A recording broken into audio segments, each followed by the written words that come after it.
All right, thank you for your patience, members. Chair, when you're ready, you're now live on YouTube. Thank you. Thank you. Well, good morning, everybody, and welcome to East Devon District Council's virtual community grant panel meeting today, the 9th of March 2022. I'm your chair, Councillor Jack Rowland, and I'd like to also welcome anyone watching the meeting via the live streaming. Based on the decision of Council, we will continue to hold virtual meetings until the 11th of May 2022. I would like to remind both members and public attending of watching that this council has delegated much of its decision-making power to our senior officers. May I remind members that the Code of Conduct applies throughout this meeting. We also reserve the right to remove and disconnect any participant who is disrupting the meeting by whatever means. Please turn any telephone devices off or to silent. In the event of a break in the internet connection, please bear with us as we try to reconnect. After 15 minutes, if we're not able to reconnect, we will consider the meeting adjourned and reconvene at a later date.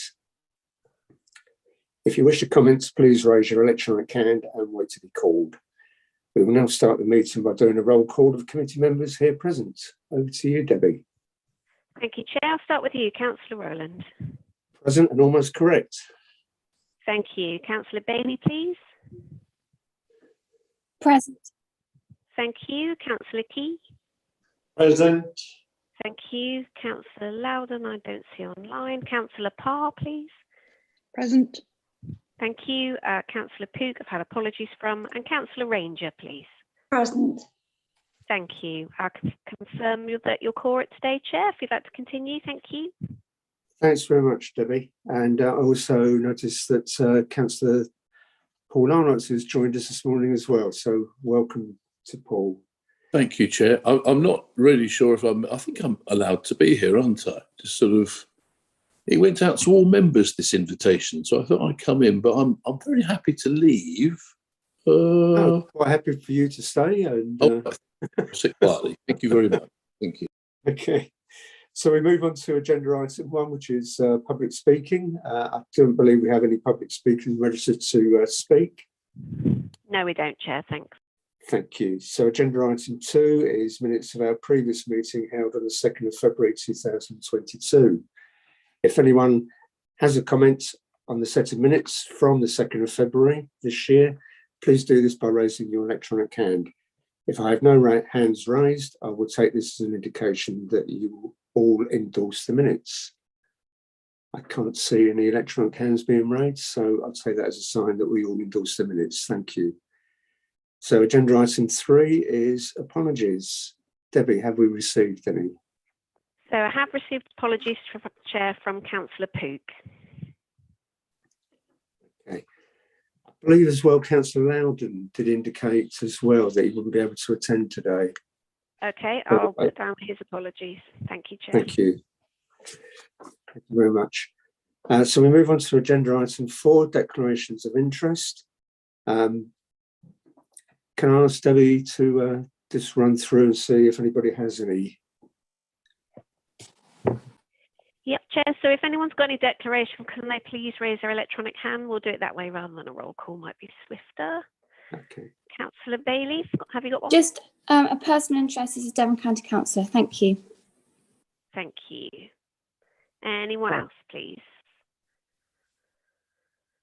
I'll take that as a no. Okay, thank you. Thank you, Debbie. So agenda item 5 is matters of urgency. There are no matters of urgency that have been indicated. So agenda item 6, confidential exempt items. There are no confidential exempt items which officers recommend should be dealt with in this way. So we rapidly move on then to agenda item 7, which is the grant options, pages 5 to 21 on the agenda report. So I'll hand over to Jamie. Just before I hand over to her, though, I just wanted to say something, because we're discussing the draft rules and the application form for the new medium-sized grant scheme previously recommended to Cabinet.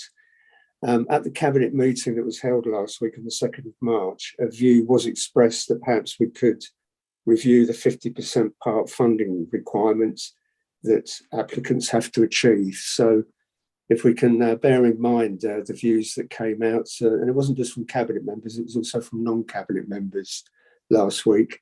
So without further ado, I'll hand over to Jamie to present her report. And thank you very much, Jamie, for all the work you've done on this subject. Thank you.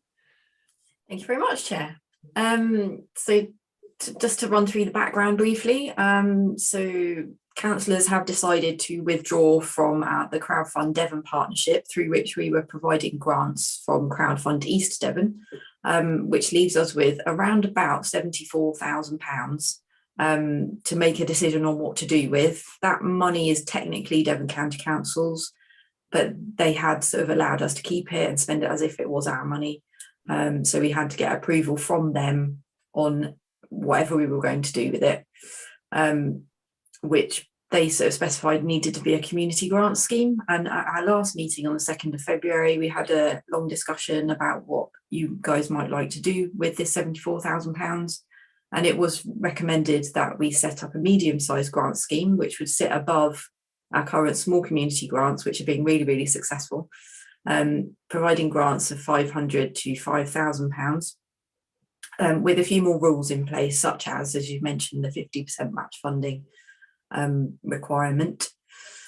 So Devon County Council, I had a word with them and they agreed that we could continue to keep it and spend it on community grants, and they recommended that we write in the rules that it should be for projects and activities that work on our poverty action plan and our poverty strategy, so projects that work towards those things.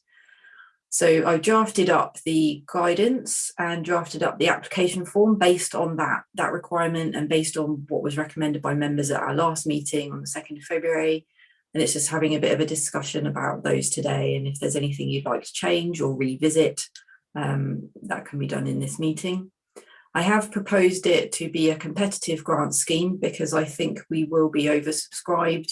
So rather than the small community grants, which can come in at any time and you make decisions on ad hoc, rather than it be like that, I felt we could get better use of public money by collecting in all applications by a deadline, as we do with the Community Buildings Fund, and then funding, the best applications that come in front of you.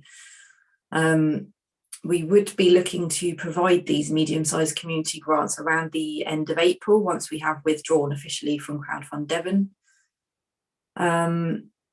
And just to point out as well that I have had discussions with our finance and legal teams. There is a requirement for us to ask for the quotations, especially for the larger projects, because obviously this is public money.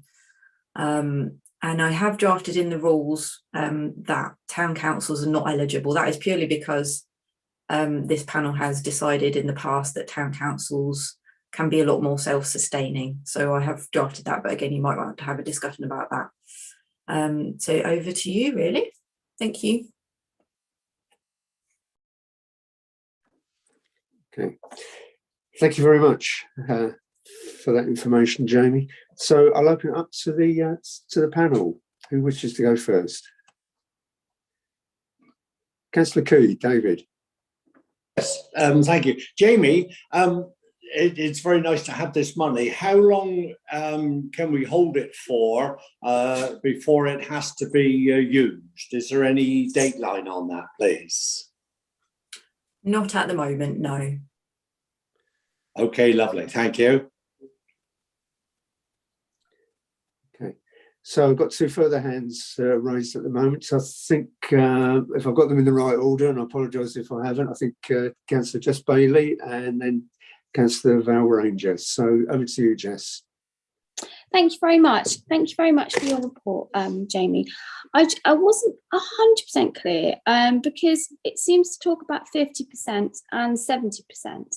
So I wasn't sure whether the minimum that had to be match funded was 70% or 50%. And then I also wasn't quite sure, Councillor Rowland, I will confess I wasn't in that meeting, so I didn't hear the discussion at Cabinet. And I wasn't sure when people were concerned about the match funding, whether that's because they wanted more match funding or less match funding.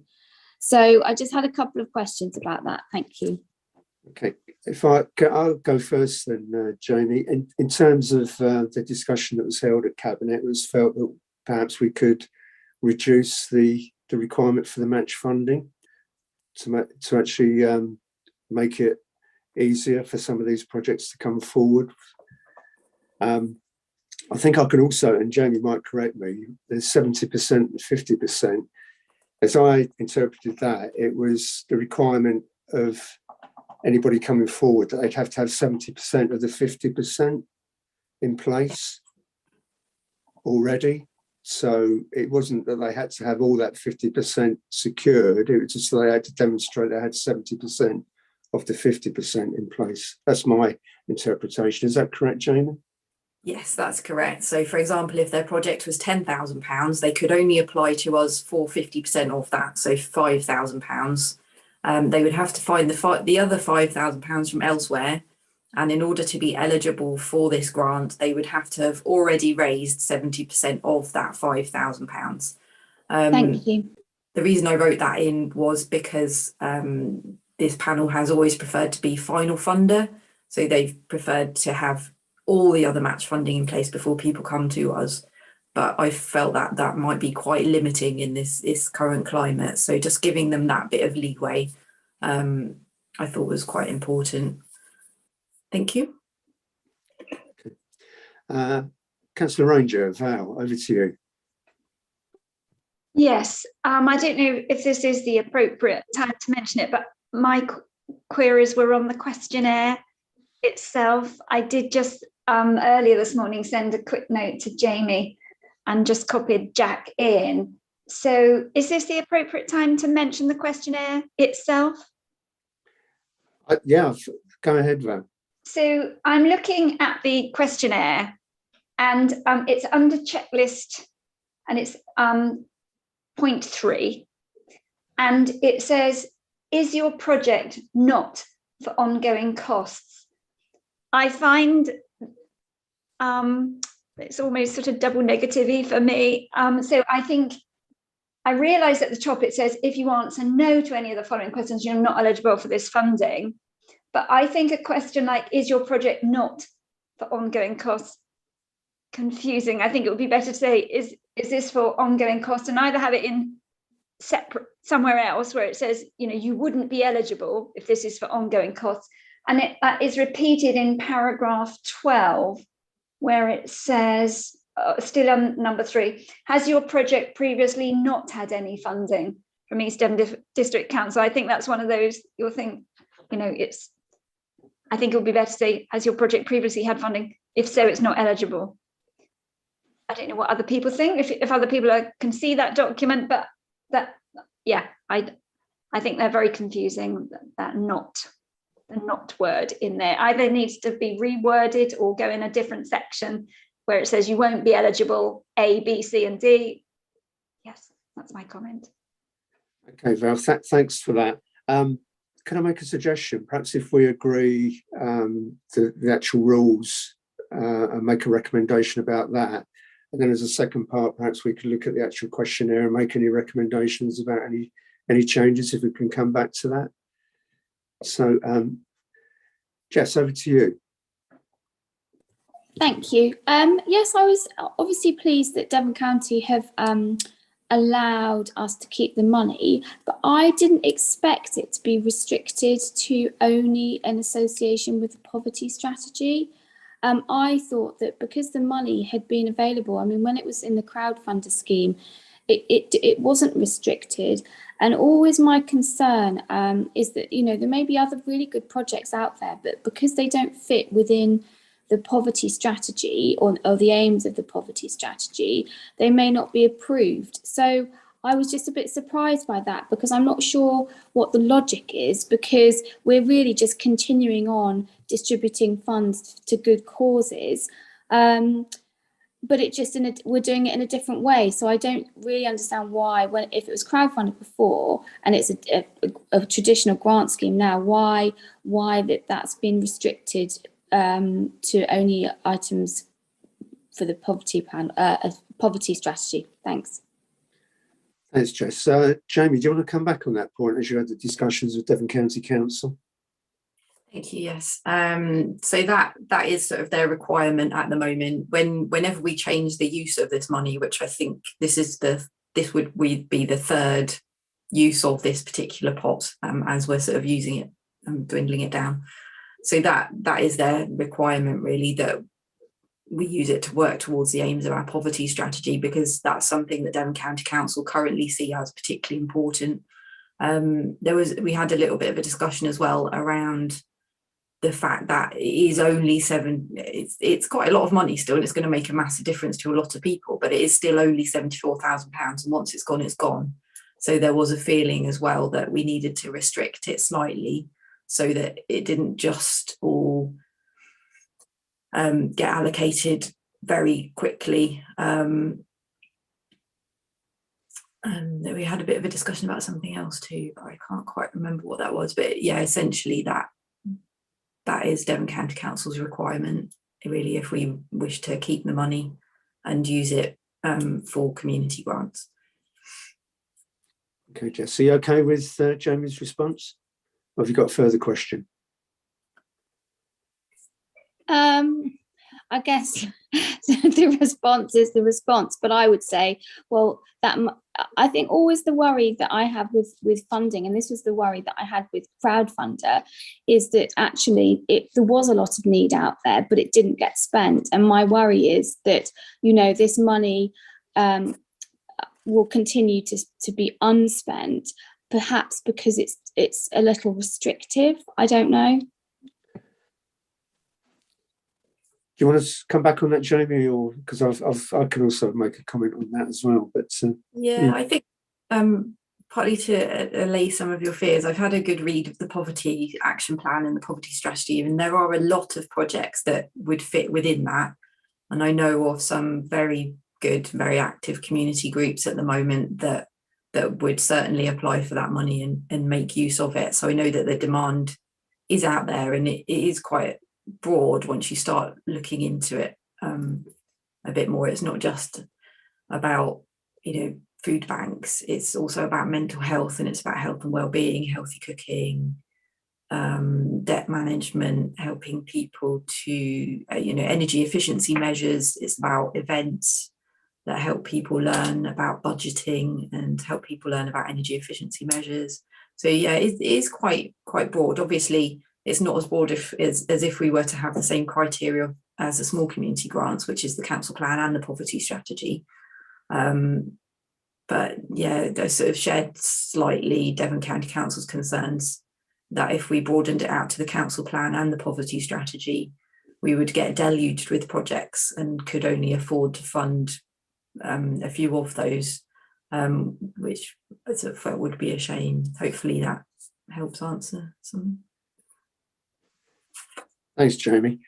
I totally agree with what you said. I'll give you an example from what's happened in Seaton. When I think back to the volunteer groups that organised themselves to give a lot of support through the early years of the pandemic, that's now evolved very much into community interest companies that are doing a lot of work revolving around the poverty strategy. So I can only use an example that I know of in Seaton, but I'm sure that's replicated in quite a few different areas of the district as well. So I think we might well be pleasantly surprised about how many applications we do get coming through this particular route. So Val, is that a legacy hand or is that a new hand? No, it's a new hand. Okay, over to you, Val. Yeah, because I do agree. I was thinking at first, gosh, this seems very restrictive. And I would also support that, you know, one of my queries was going to be, can we not have poverty as a top priority and then the council plan, like for the small community grants, as a sort of underlying, because after all, they come to us, we can choose, so we could prioritise when the applications come in. But how do you say, for example, you know, I'm thinking of some of the things we did with the small community grants, you know, exercise for people in care homes, for example. you know, you could say, well, they couldn't afford, you know, that is helping the poverty, you know, because they probably couldn't afford to have, you know, private companies coming in. You know, so I can see there's the crossover, but I thought in the examples that we gave, it did make it seem more restrictive and more along the lines of what the examples that Jamie was just given. But when we saw the range of applications that came in for the small community grants, you know, it would be hard to always separate out, wouldn't it, where they were only council plan or where they were only poverty, because there's so much crossover. So that was my query, was whether we could have, like, you know, top hierarchy is grants that applications that fully sit under poverty, and then, you know, sitting below that are sort of secondary criteria. Well, you know, we've allotted this much, but you know, these next two also hit the council plan and cross over. So is that making any sense? So whether we could go back to Devon County Council and say, you know, could we kind of have poverty as our top strategy, and then council plan sitting below that, just to make sure that we don't, you know, we don't want to end up with yet another fund that nobody applies for because in their head they think they don't fit the criteria. If you see what I mean, they could apply to us and then we can determine whether they hit the criteria for chiefly poverty or not. Does that make sense? I think I understand where you're coming from, Val. I'll go to Councillor Parr. Helen, over to you first. Well, just immediately commenting on what Councillor Ranger has said, I think we can't help everyone. There's a limit to the money. We're going to be selective as to the best projects. And I think it's quite open for any of these organisations to get guidance from Jamie. I'm sure she will be incredibly helpful if they're not sure that they fit into the criteria. And I just think with everything, you can't, as I say, you cannot help everyone. You're going to require selection at the end of the best projects. And if you don't give people a focus, how can they do a good application? They won't know really what you're looking for. They need to know what you're looking for so that they can do an application that fits what we want. Okay, thanks, Helen.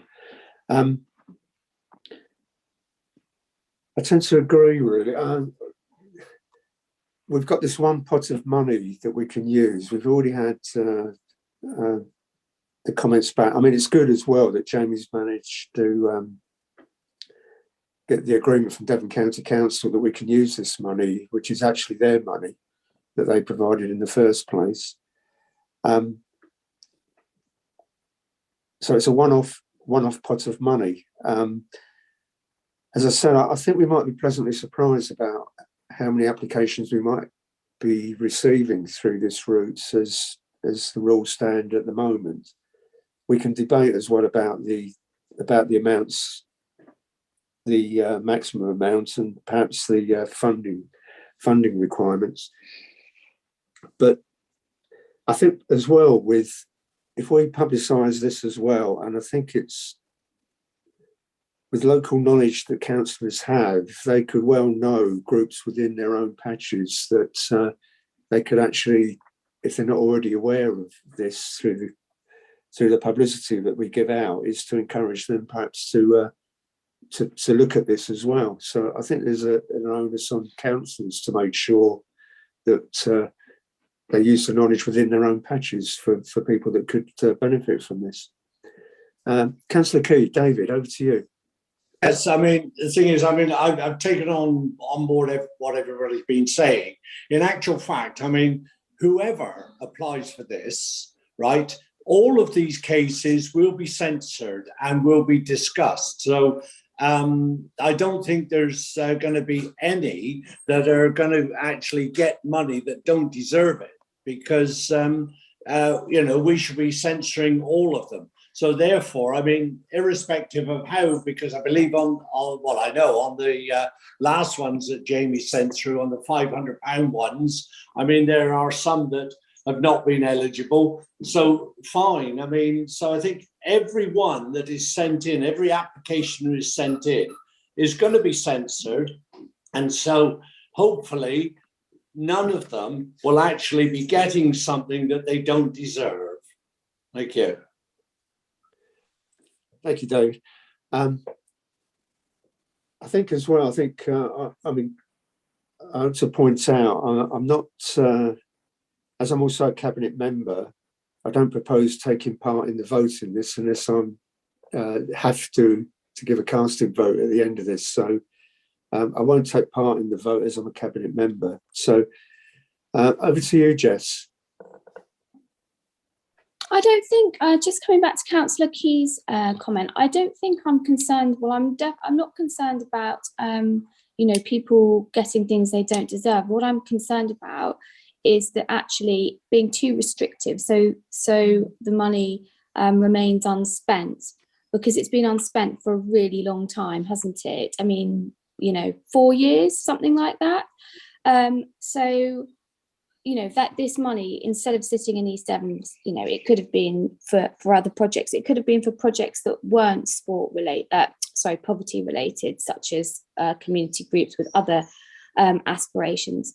So my concern is that by being restrictive, there's only going to be a limited, and I may be proven completely wrong, and there may be lots of excellent projects that come through very quickly, but I'm concerned that may not be the case. So I think we need to monitor it.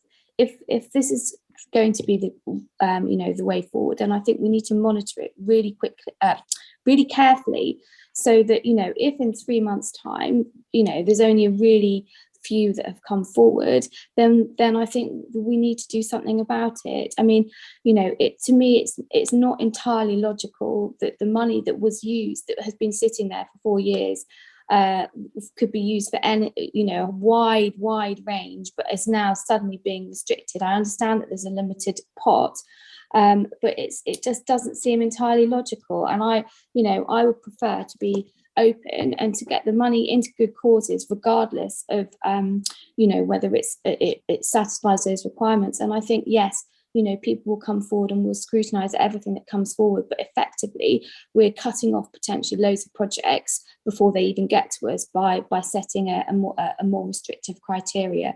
So I'd be very happy with poverty first, council plan second, but I'm worried that poverty strategy only will see the money unspent, and that's my biggest concern. Thank you. Okay. Before I bring you in, Val, I see Jamie's got a hand raised, so if I can bring her in next. Jamie. Thank you. Just to raise the issue that I think if we opened it out to the poverty strategy and the council plan, I think we would probably be encouraging many more applications than we can fund, which would raise expectations of the local voluntary sector groups. We might get 50 applications, for example, whereas we can only fund 14 if they all go for the top £5,000. That is, I would just be quite concerned that it would raise expectations in the voluntary sector. And obviously we would have to get approval from Devon County Council for that as well, which we may or may not get, depending on my discussions with them. And I think in terms of sticking to the poverty strategy, I think that gives applicants a focus as well. Whereas if it's poverty strategy and council plan, that makes it a lot more difficult for them to perhaps fill in an application form. But I think more than anything, I would be concerned about raising expectations with this pot of funding when it is quite limited. Although obviously I share your concerns about potentially there is obviously that risk, albeit potentially very small, that we could end up with the pot of money rolling over again into a following year. But yeah, just wanted to mention those things. Thank you. Thanks, Jamie. Councillor Ranger, Val, back to you. So 2 questions then. So if the East Devon crowdfunder, has sat there not being applied for with all this open criteria, why haven't people applied? Have we really looked at why that money has been sitting there?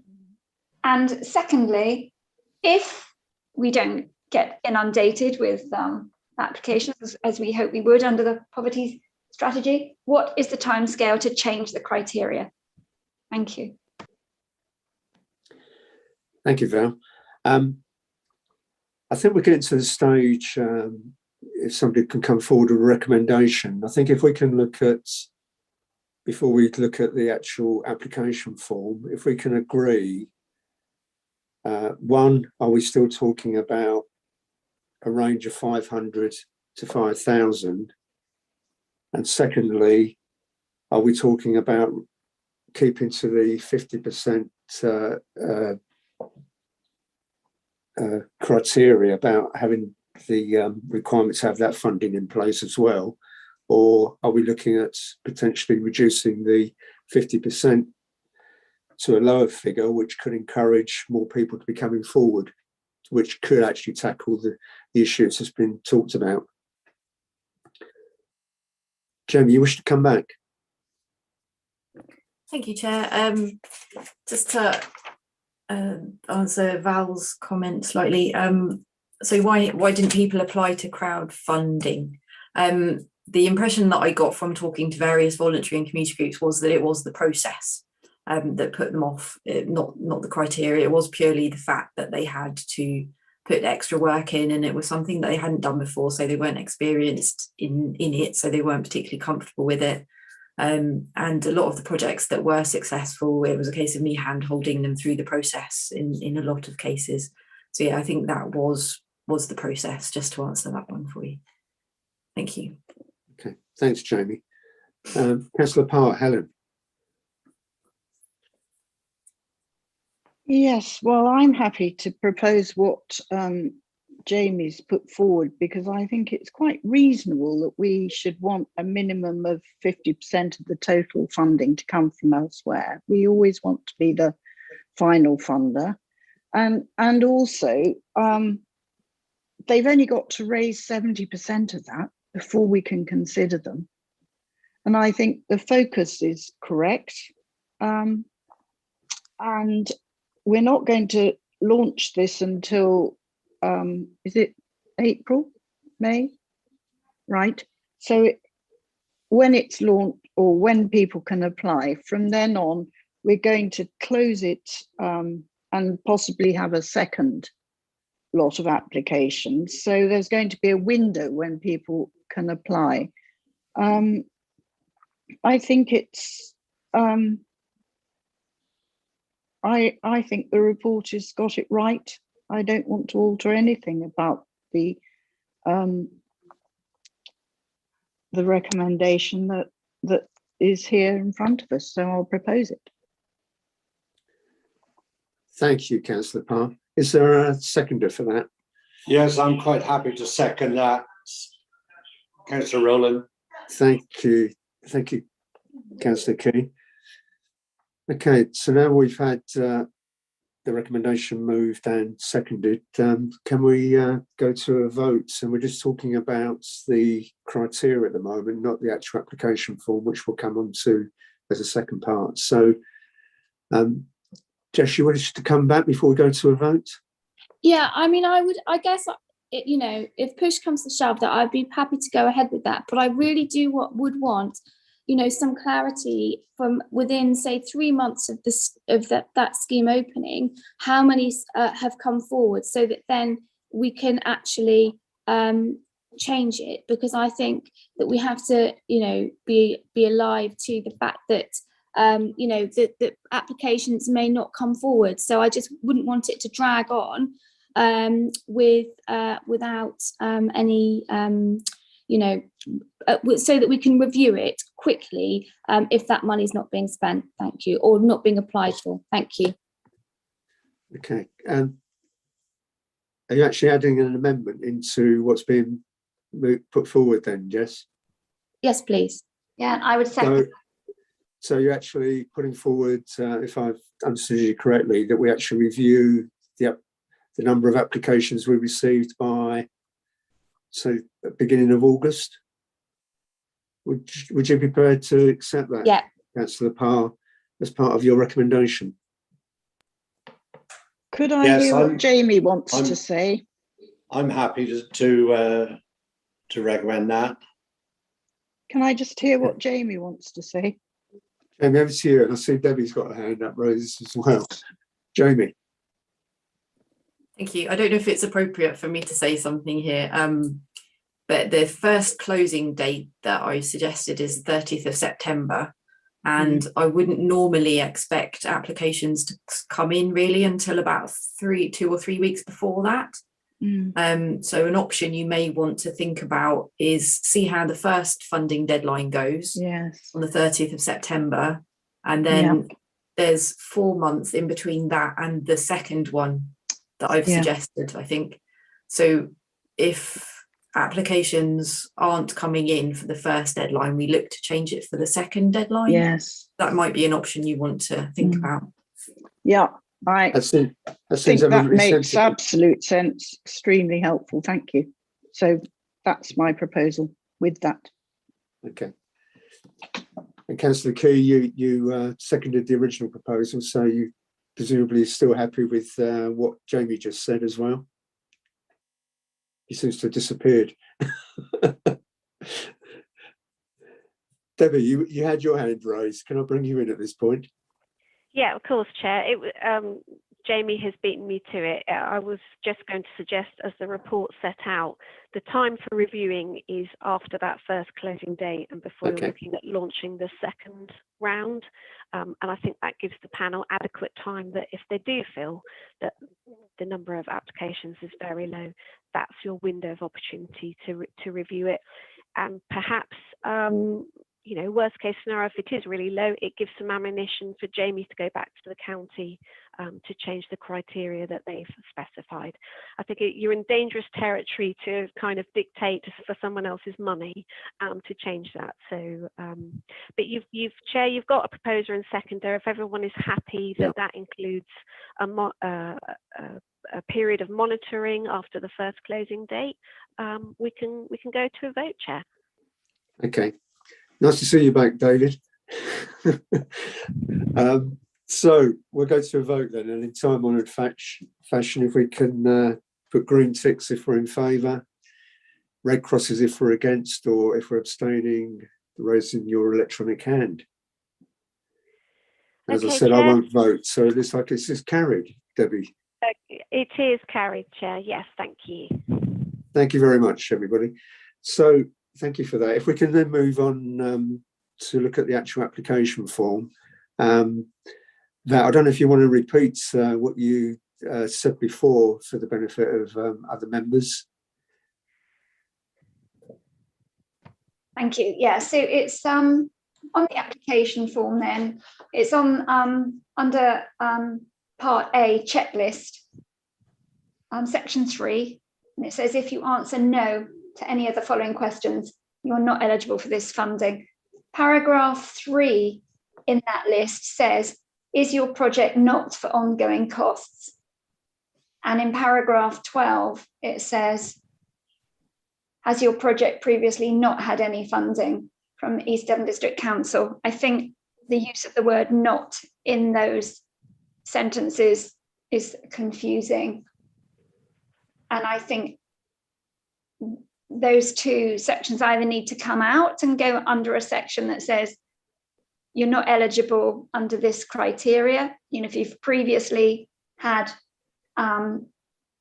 funding from Crowdfund East Devon, and also is your project for ongoing costs? You know, if you have to say yes, it's for ongoing costs, yes, I've previously received funding, that needs to be a separate section that says, you know, you're not eligible under this criteria. Are other people got sight of that document? Because I think that's important. I think it's confusing. Okay, thanks for that. Councillor Parr, Helen. Yes, I agree. It's quite clumsy, and I think it could just say your project is not for ongoing costs, and then you tick yes. And then further down, has your project previously not had any funding, blah, blah, blah, could just say your project has not previously had any funding. And you just tick yes. Okay, thanks, Helen. Val, you raised this initially, so Yeah, I think it sounds like you've got support from Helen anyway. If you wanted to put forward an actual recommendation, yeah. So I agree with. To second it. I agree with the first wording. It's just the way the section is headed. If you answer no to any of the following questions, you're not eligible. So there's lots of no's and nots. And I think any question that says, is your project not for ongoing costs? Is your project not?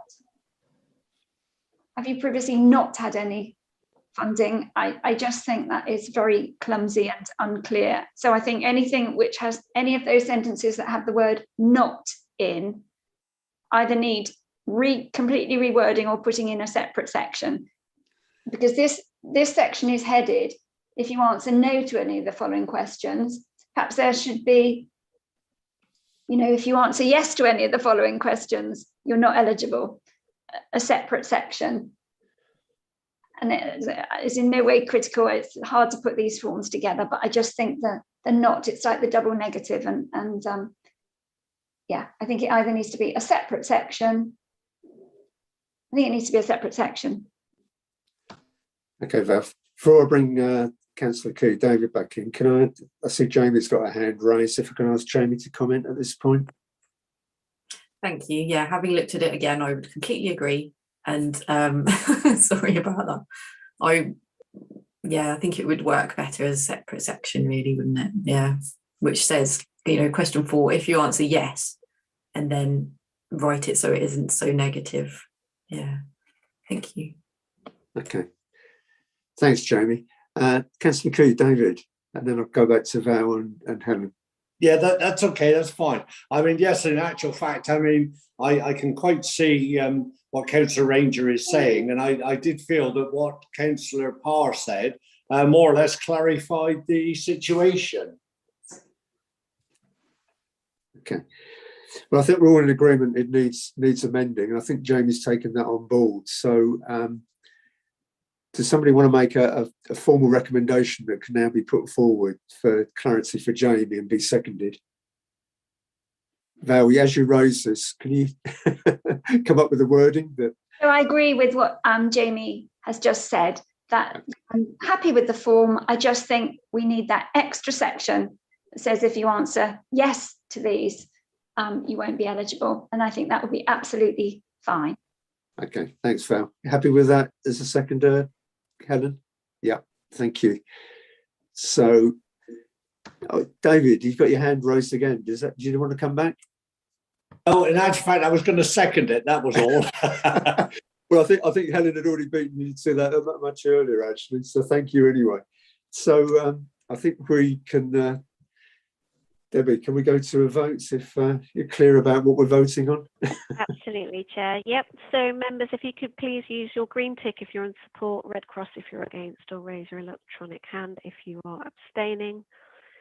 And Chair, I have 4 votes in support.